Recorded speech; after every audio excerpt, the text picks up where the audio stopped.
The chairs were white. That's what I remember most. Not the flowers. Not the music. Just the empty white chairs on my side of the aisle. Lined up like they were waiting for someone who had simply taken too long in the parking lot. They never came. I had told myself I was prepared for that possibility. My husband Daniel had asked gently the week before, should we move some chairs? Just in case. I said no. I don't know why.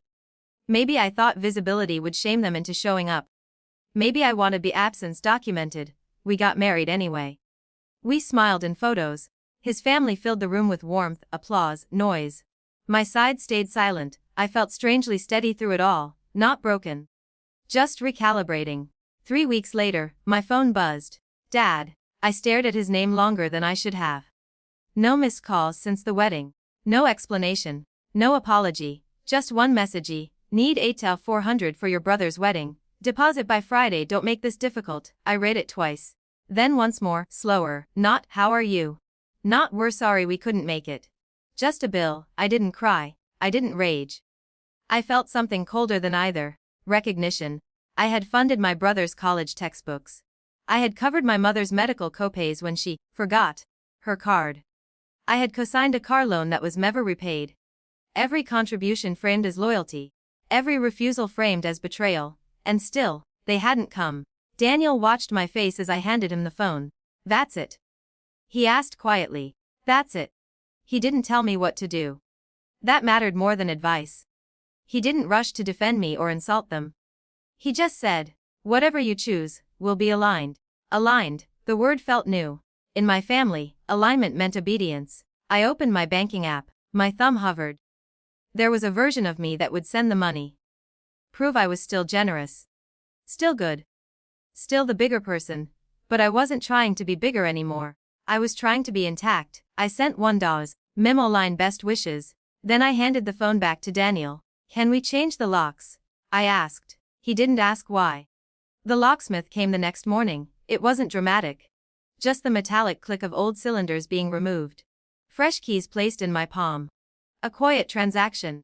A quiet decision. 4 days passed, no response. On the 5th afternoon, someone pounded on our front door. Not knocked, pounded. Daniel looked at me. I already knew. When I opened the door, my father stood there, flanked by 2 police officers. He looked smaller than I remembered, but louder. She's being financially manipulative. He was telling them. That's my daughter. I have rights to speak with her. She owes family obligations. One of the officers turned to me. Mom, we received a complaint about withheld promised funds and denial of access. I blinked once. The air felt thin. But my voice didn't shake. I didn't promise any funds. I said. And this is my home. My father scoffed. You think a little wedding ring makes you independent? Daniel stepped forward, not aggressively, just present. He handed the officers a folder. Mortgage papers. Deed. Utility bills in both our names. Would change the locks after unwanted communication, Daniel said calmly. Would like him removed from the property. The officers reviewed the documents. One of them nodded. Sir. He said to my father. You don't have legal claim to this residence. If you remain after being asked to leave, you'll be trespassing. My father looked at me then, not at Daniel. Not at the officers. At me. You'd call the police on your own father. I didn't. I replied. You did. Silence settled heavy between us. No shouting, no scene. Just the reality of paperwork and boundaries. The officer gestured toward the driveway. Sir, please. For a moment, I thought he might escalate. He'd always escalated before. Volume was his final argument, but authority changes acoustics. He muttered something about ingratitude and walked back to his car.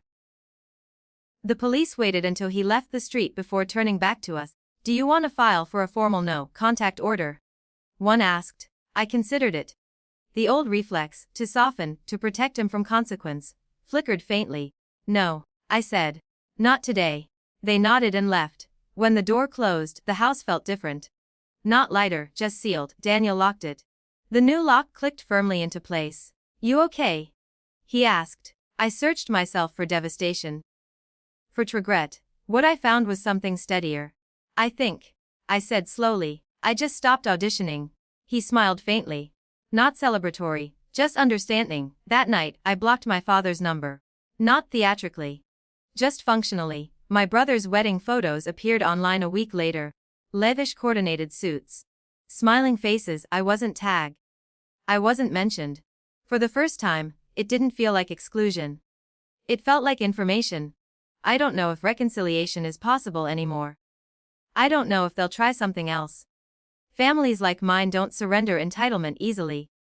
But I do know this. They didn't come to my wedding because they thought I would always come to theirs. Financially, unconditionally. They miscalculated. There was no celebration after the police left. No victory dance. Just dinner. Dishes. The ordinary rhythm of a home that belonged to us. And when I turned the key in the lock before bed, I realized something simple. Respect isn't negotiated. It's enforced quietly. And sometimes, it costs exactly $1.